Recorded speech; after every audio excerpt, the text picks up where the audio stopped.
आप सभी गुरुजनों के चरणों में मेरा प्रणाम। आज हम लोग यहाँ पे मौन साधना के लिए एकत्रित हुए हैं और यहाँ पे अभी मुझे नाड़ी शोधन प्राणायाम आप लोगों को करवाना है। जैसे अभी हमने सुबह किया था सूर्य भेदी अनुलोम विलोम प्राणायाम, तो अभी हम करेंगे नाड़ी शोधन। ये जो आप नाम सुन रहे हैं नाड़ी शोधन, अपने आप में ही इसका एक महत्व है। कैसे? नाड़ी शोधन, नाड़ियों को शोधना, नाड़ियों का प्रवाह जो है, प्राणों का फ्लो है, इसे किस तरीके से हम बैलेंस करेंगे और किस तरीके से हमारे अंदर प्राणों का फ्लो होना चाहिए, वो सारी चीज़ें आती हैं। हर प्राणायाम में आती है ये चीज़ें, बट इसको एक नाम दिया है नाड़ी शोधन। हमारे अंदर ये जो हम नाम ले रहे हैं नाड़ी, तो हमारे अंदर कितनी सारी नाड़ियाँ होती है जो हमारे बॉडी को बैलेंस करती है और जिससे हमारे प्राण फ्लो होते हैं। वैसे ही हमारे अंदर 3 मेन नाड़ियाँ होती है, मूल नाड़ियाँ होती है। अब ये नाड़ियाँ कैसी है, कहाँ है? हम जो श्वास ले रहे हैं, ये किसके थ्रू ले रहे हैं? नाड़ियों के थ्रू ले रहे हैं। श्वास दिखती नहीं है, उसी प्रकार ये नाड़ियाँ दिखती नहीं है। ईड़ा जो हमारे लेफ्ट साइड है, हमारे बाएं साइड है, इस साइड में जो हमारी नाड़ी है ये ईड़ा नाड़ी है, और ईड़ा नाड़ी को हम चंद्र नाड़ी भी कहते हैं, जिसे हमने मून को, चंद्र देवता को रिप्रेजेंट किया है। जो हमारी राइट साइड में है, हमारे बाई साइड में हाँ राइट साइड में है, वो क्या है? हमारी पिंगला नाड़ी है। इसे हम सूर्य नाड़ी कहते हैं। जैसे हमने सुबह किया था सूर्य भेदी अनुलोम विलोम, तो हमने सूर्य नाड़ी के ऊपर जितना प्रकाश डाला था वो था राइट नॉस्ट्रल ब्रीदिंग, तो वो था हमारा पिंगला नाड़ी, जिसमें हमने सूर्य का ध्यान किया था। भैया ने हमें बताया था कि सूर्य का, सविता का ध्यान करते हुए, तो हमने सूर्य के साइड को तेजित किया था, वो थी हमारी पिंगला नाड़ी। और तीसरी नाड़ी होती है सुषुम्ना नाड़ी, वो कहाँ है? हमारी स्पाइन में। स्पाइन मतलब हमारा मेरुदंड, स्पाइनल कॉर्ड, वो है, वहां से हमारी सुषुम्ना नाड़ी है जो नाभि चक्र तक के, नाभि तक के गई है। अब ये सुषुम्ना नाड़ी जो हमें दिखती नहीं है, पर ये प्राणों का फ्लो कैसे करती है? जो हमारी इतनी सारी नाड़ियां इन तीनों नाड़ियों से जुड़ी है, तो जो सुषुम्ना नाड़ी है ये प्राणों का फ्लो करती है। जैसे अगर उदाहरण पे मैं बताऊं कि हम जब टीवी देखते हैं तो छतरी छत पे लगी होती है, अगर वो बारिश या हवा से थोड़ी सी भी हिल जाए तो हमारे सिग्नल्स नहीं आते। वैसे ही हमारी ये तीनों नाड़ियां, जो मेन नाड़ी है, इसमें अगर श्वास आसानी से नहीं जाएगी, प्राणों का फ्लो अच्छे से नहीं होगा, तो हमारी बॉडी क्या होगी? बैलेंस नहीं हो पाई। उदाहरण समझे आप टीवी का, तो हम जैसे हिला देते हैं थोड़ा सा तो सिग्नल्स नहीं आते, वैसे हमारी बॉडी भी है, हमारे अंदर वैसे एनर्जी नहीं आएगी, हमारी एनर्जी चैनल्स है, इसे हम नाम दे दो। ये तीनों नाड़ी, इसे बैलेंस करना हमें आना चाहिए, क्योंकि श्वास ही एक है जो हमें जीवित रख रही है। अगर ये नहीं है तो मनुष्य नहीं है, इंसान है ही नहीं, जीवित ही नहीं है, तो इनके ऊपर काम करना सबसे महत्वपूर्ण है। तो अब हम ये प्राणायाम कैसे करेंगे मैं आपको बता देती हूँ। जैसे अभी हम सब बैठे हैं सुखासन में, जो लोग चेयर पे बैठे हैं वो चेयर पे बैठ के भी आसन कर सकते हैं आराम से। हम घर पे भी बेड पे बैठते हैं या कहीं पे भी बैठ के ये आराम से हम किसी भी आसन में कर सकते हैं। तो अभी हम सुखासन में बैठे हैं और हमें हमारे हाथों में मुद्रा लगानी बताई थी, तो हमें अब बैठ के एक हाथ में हमें मुद्रा लगानी है, वो है शून्य मुद्रा। इसे हम ज्ञान मुद्रा भी कहते हैं। जब भी हम ध्यान करने या फिर भगवान के सामने बैठते हैं तो हमेशा ऐसे बैठ जाते हैं, ऐसे। तो ये होती है हमारी शून्य मुद्रा, और ये ज्ञान मुद्रा भी होती है। ये हमें लेफ्ट हैंड में लगानी है हमारे, और इसे हमारे ऐसे गोद पे रखना है। और जो हमारा राइट हैंड है, इसमें हमें हमारी विष्णु मुद्रा लगानी है, और इसे हम प्राणायाम मुद्रा भी कहते हैं। जिससे जिस भी चीज में हम प्राणायाम कर रहे हैं, जो भी प्राणायाम कर रहे हैं, तो हम ये वाली मुद्रा लगा के ही करते हैं। ऑटोमेटिकली अपना हाथ हम श्वास लेते हैं और छोड़ते हैं तो ये वाला काम करने लगता है, तो इसे हमने प्राणायाम मुद्रा बताया। तो हमें हमारे राइट साइड में प्राणायाम मुद्रा लेनी है। अब हम इसे कैसे करनी है? मैंने अभी बताया जैसे ईड़ा, पिंगला और सुषुम्ना, तो हमें ईड़ा और पिंगला और सुषुम्ना पे काम करना है प्राणायाम में। जब हम हमारे राइट साइड से श्वास ले रहे हैं, मतलब हम हमारी पिंगला साइड में राइट से हम श्वास ले रहे हैं, तो लंबी गहरी श्वास अंदर लेंगे और लंबी गहरी श्वास उसी साइड से, राइट साइड से ही हमें श्वास को छोड़ना है। अगर हमने दाएं से सांस लिए तो दाएं से, बाएं से सांस लिए तो बाएं से बाहर छोड़नी है। आराम से धीरे धीरे इसे करने के 7 स्टेप्स है।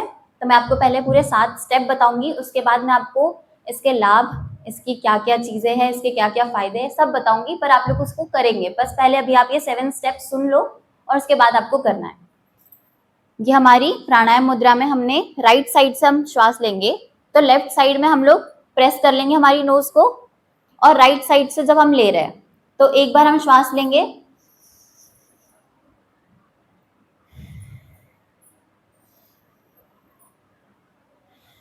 ऐसे करके हमने 3 बार राइट साइड से लेनी है और 3 बार हमें लेफ्ट साइड से लेनी है। फिर हमने हमारे राइट साइड को प्रेस करना है, लेफ्ट साइड से हमें श्वास लेनी है।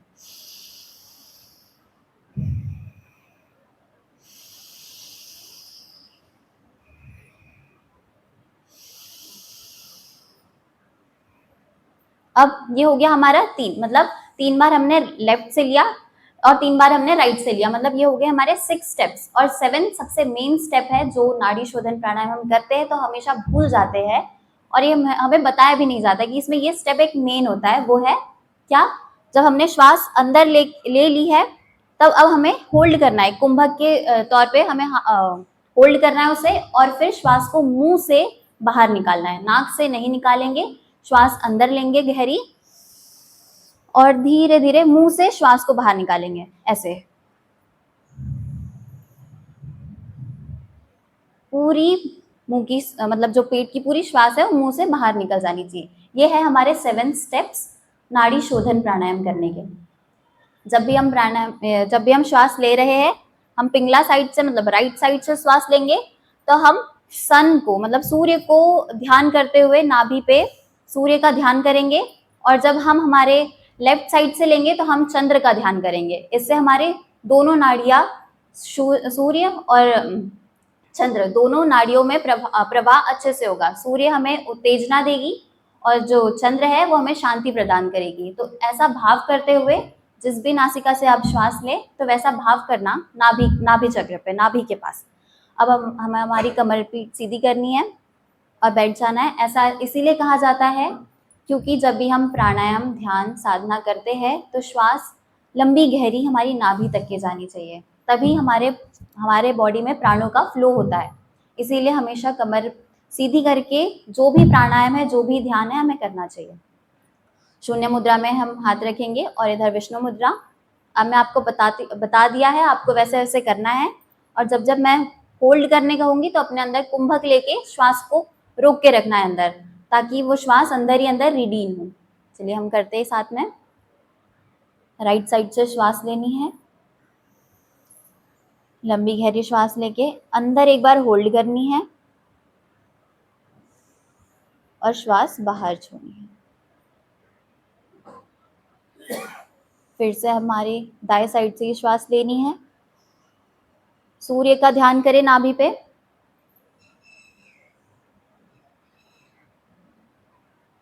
और श्वास छोड़नी है। फिर से हमें राइट साइड से ही श्वास लेनी है, सूर्य का ध्यान करते हुए नाभि चक्र पे, और श्वास छोड़नी है। अब हम हमारे बाएं साइड से श्वास लेंगे, बाएं साइड से लेंगे,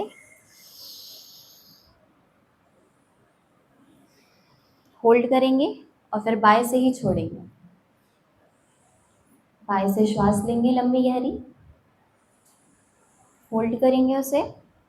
होल्ड मतलब एक कुंभक देना है श्वासों का, जिससे जो हमारी श्वासों को रिडीन करता है, श्वासों का फ्लो अपने बॉडी में फैलाता है, हमारे ब्रेन तक के ऑक्सीजन पहुंचाने का काम करता है। इसीलिए कुंभक देना पड़ता है। 5 सेकेंड, 2 सेकेंड के लिए श्वास को रोकना। अब हमें 7 स्टेप, हमें लंबी गहरी श्वास लेनी है, दोनों नाक से लंबी गहरी श्वास लेंगे और मुंह से धीरे धीरे उसे छोड़ेंगे।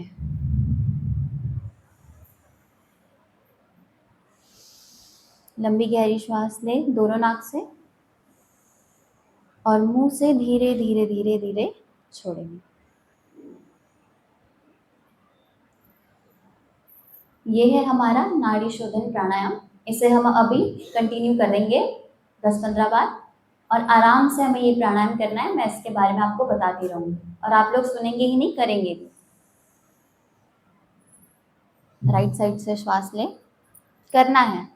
मैं करूँगी और बोलूँगी एक साथ तो हो नहीं पाएगा, इसलिए मैं आपको इसके लाभ फायदे बताते जाऊँगी और आप इसको करते जाएंगे तो हमारा समय भी बचेगा।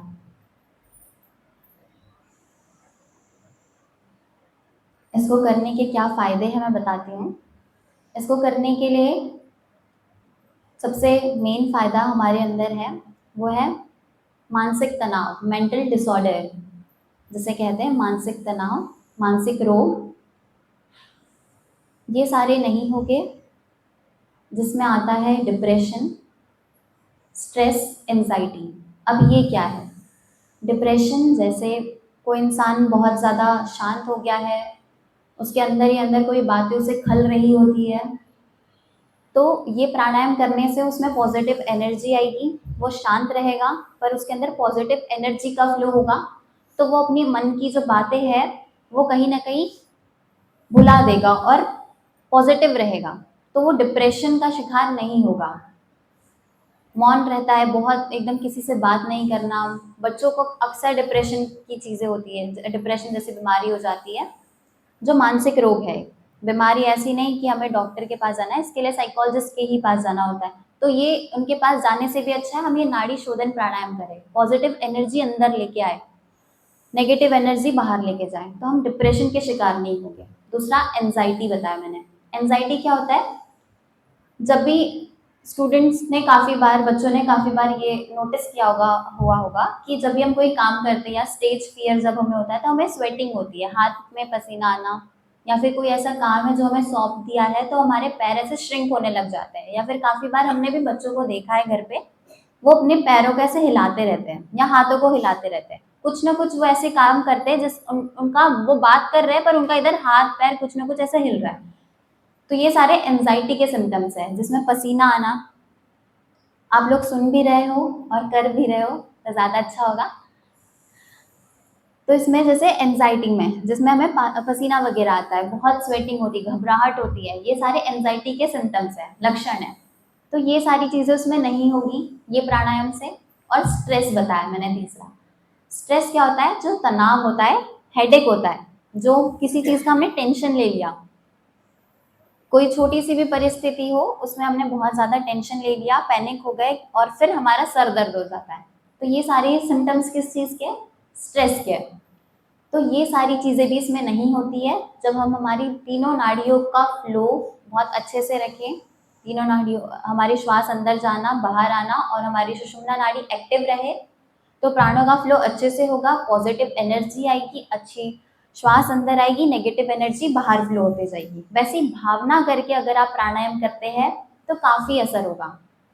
नेगेटिव माइंडसेट है, कुछ और दिमाग में चल रहा है, ज़बरदस्ती बैठ के प्राणायाम करना है, तो कभी इसके लाभ नहीं होंगे मानसिक रोगों के लिए, कभी नहीं। क्योंकि अगर आप नेगेटिव सोचते हैं तो नेगेटिव चीज़ें इनहेल भी कर रहे हो और इनटेक भी कर रहे हो, हमारे दिमाग में भी जा रही है, हमारी श्वासों की, तो हमारे प्राणों में भी नेगेटिव वाइब्स आती है। इसीलिए पॉजिटिव सोचना है एकदम, हमारे जितना भी है सकारात्मक चीज़ें सोचे, एकदम पॉजिटिव रहे, और वैसी चीज़ें सोच के ही करोगे तो वैसी चीज़ें हमारे बॉडी में भी वैसी फ्लो होते रहेगी। प्यारी सी मुस्कुराहट हमारे चेहरे पे रखनी चाहिए हमेशा, और प्राणायाम या किसी भी कार्य को करना है। करेंगे हम लोग, राइट साइड से श्वास लेंगे, राइट साइड से ही छोड़ेंगे, लंबी गहरी सांस। अभी मैंने आपको मानसिक रोगों के बारे में बताया था कि ये इन चीज़ों के लिए फायदेमंद है। और दूसरा, ये हमारी ह्यूमन लाइफ में हमारी किस किस काम आता है ये बताती हूँ। मनुष्य जीवन में हमारी जो इच्छा शक्ति है, विल पावर है, इसे स्ट्रॉन्ग करता है। जो हमारी इच्छा शक्ति है, अगर हम कंसंट्रेटेड रहेंगे, हमारी श्वासों के ऊपर हमारा ध्यान रहेगा तो हम एकाग्र रहेंगे, तो वहाँ पे भी हमारे लिए बहुत ज़्यादा फायदेमंद है। हमारा कॉन्फिडेंस बिल्ड करता है। अगर हम शांत रह के किसी चीज़ के बारे में बहुत अच्छे से समझें, सोचें और उसके ऊपर अमल करें तो हमारा कॉन्फिडेंस बढ़ता है। तो ये कॉन्फिडेंस बढ़ा रहा है। इम्यून सिस्टम, हमारे अंदर की जो क्या जीने की शक्ति, हमें ताकत चाहिए होती है, तो श्वास ही तो हमें ताकत देगी। अगर हम पॉजिटिव एनर्जी हमारे ब्रेन तक के ले जाएंगे, जैसे हमारा ब्रेन 100 मतलब 24 आवर्स काम करता है। सोते हैं तो सपने में भी हमारा मस्तिष्क ही है जो सपने दिखाता है। तो जब हम जाग रहे हैं तो हमारा दिमाग इतने, कभी हम कुछ बारे में सोच रहे हैं, उसी टाइम पे हम थोड़ी देर में किसी और चीज के बारे में सोच रहे हैं। तो ये क्या कर रहा है, हमारा ब्रेन कर रहा है, वो थोड़ा सा भी आराम नहीं करता है। तो उस तक के क्या जाना चाहिए, ऑक्सीजन जाना चाहिए अच्छे से। एकदम लंबी गहरी श्वास लोगे, प्राणों का फ्लो होगा, नाड़ियां पूरे इधर है, तो हमारे ब्रेन तक के जो ऑक्सीजन का फ्लो है वो बहुत अच्छा होना चाहिए। तभी हम बहुत पॉजिटिव सोच सकते हैं, पॉजिटिव ऑरा में रह सकते हैं, और एकदम हमारी वाइब्स, जब भी कोई भी हमसे बात करे तो उस तक के भी वो पॉजिटिव चीजें जानी चाहिए। तो ऐसा हमें हमारा ऑरा बनाना पड़ेगा। अब ऑरा क्या होता है, कभी आप अपने आप में फील करना, अपने हाथों के ऊपर ऐसे कभी भी फील करोगे तो कोई भी आपको अगर सेंसेस है आप में, तो अगर आपको कोई थोड़े से भी दूर है तो आपको समझ में आ जाता है कि किसी चीज ने मुझे टच किया या कोई यहाँ से ऐसे क्रॉस हुआ। तो वो हमारा ऑरा है जो हमें पॉजिटिव रखना है, क्योंकि हम किसी से बात करते हैं तो वो उसे भी प्रभावित करता है और हमें भी प्रभावित करता है। क्या हम इनटेक करें, क्या हम अंदर की ओर ले रहे हैं, ये सारी चीजें बहुत इंपॉर्टेंट होती है ह्यूमन लाइफ के लिए, मनुष्य जीवन के लिए। क्योंकि हम हमारे सिर्फ शारीरिक जो हमें चीजें दिख रही है उस पर हम ध्यान देते हैं, हम हमारे बालों पर ध्यान देते हैं, हम हमारी आंखों पर, नाक पर, स्वास्थ्य पर ध्यान देते हैं कि हमें क्या कहाँ हो रहा है, पर हम वो चीजों पर ध्यान नहीं देते जो हमें दिख नहीं रही है पर हो रही है, वो अंदर ही अंदर हमें घाव दे रही होती है। तो हमें उस पर ध्यान देने की बहुत जरूरत है, तभी हमें मानसिक रोग या ऐसी कोई चीजें नहीं होगी, और हमें प्राणायाम करने पड़ेंगे इसके लिए। ये था हमारा नाड़ी शोधन प्राणायाम। इसे आप रोज करिए। सुबह उठने के बाद बहुत बार हमने नोटिस किया है कि हमारी श्वास ऐसे, कभी अभी हम ऐसे हाथ रख के देखे सोने के बाद, सो के उठते हैं सुबह सुबह तो हमारी एक नाड़ी ब्लॉक रहती है, एक नाक से बहुत कम फ्लो होता है श्वासों का। वो तब होता है क्योंकि हमारी कोई एक ईड़ा, पिंगला, कोई एक नाड़ी ब्लॉक हो जाती है, और वो ब्लॉक हो जाती है तो हम श्वास अच्छे से, लंबी गहरी श्वास नहीं ले पाते हैं, ऐसे श्वास नहीं ले पाते, एक से बहुत कम आती है। तो ये ब्लॉक अगर नहीं होता, ब्लॉक ठीक नहीं होते हमारे, तो हमें क्या करना चाहिए, स्टीम लेना चाहिए, गर्म पानी, उसमें हमारे मुंह डाल के ऐसे स्टीम लेंगे तो वो जो जितनी भी हमारी नाड़ियां ब्लॉक है वो पूरी खुल जाएगी, और फिर श्वास का फ्लो बहुत आराम से होगा हमारे नाभि चक्र तक। इसीलिए जब भी हम कोई भी प्राणायाम करें, कोई भी चीज सुने, तो हमें अपने ऊपर ध्यान देते हुए सीधे बैठ के ये काम करना चाहिए। लोग इसीलिए नहीं कहते हैं हमें कि आप ऐसे बैठ जाए ताकि आपके कमर वगैरह सीधी रहे, इसीलिए कि आपका श्वासों का फ्लो बहुत आराम से होते रहे। ये आपकी फायदे की बात है। और जैसे अगर मैं आज बात करूं कि हम यहाँ पे है उपस्थित मौन साधना के लिए, तो ये जो मौन है, मैं इसके बारे में बस थोड़ी सी बात करना चाहूँगी, उसके बाद मैं अपनी बातों को विराम करूँगी। ये जो मौन है हमारे लिए एक प्रार्थना है, सभी मनुष्य के लिए अपने आप में एक प्रार्थना है। अब ये मैंने क्यों कहा, जब भी हम ईश्वर को, अपने इष्ट के सामने आराधना या फिर किसी भी प्रार्थना को कहते हैं, तो हम वो प्रार्थना मौन होके कहते हैं सभी मौन हो जाते हैं और कहते हैं।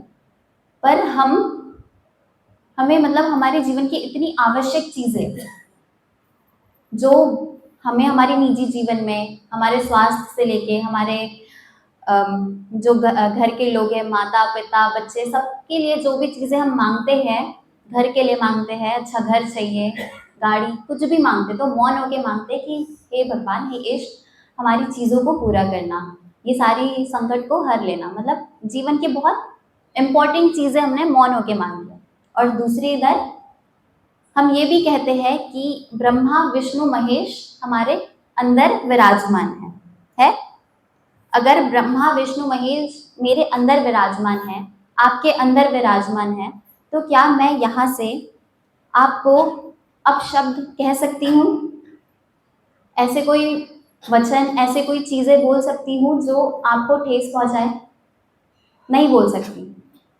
पर हम क्या करते हैं, जो भी हमारी प्रेयर्स है, जो भी हमारी भगवान के लिए हम जो भी हम हमारे लिए जो भी चीज़ें माँगते हैं भगवान से, वो मौन होके माँगते हैं, पर हम वही मनुष्य को कठोर से कठोर चीज़ें या अनावश्यक चीज़ें इतनी सरलता से कह देते हैं कि उससे उसका नुकसान हो, लाभ हो, वो तो हो गया, पर हम कह देते हैं। जबकि हम ये जानते हैं कि हर मनुष्य के अंदर ब्रह्मा, विष्णु, महेश है।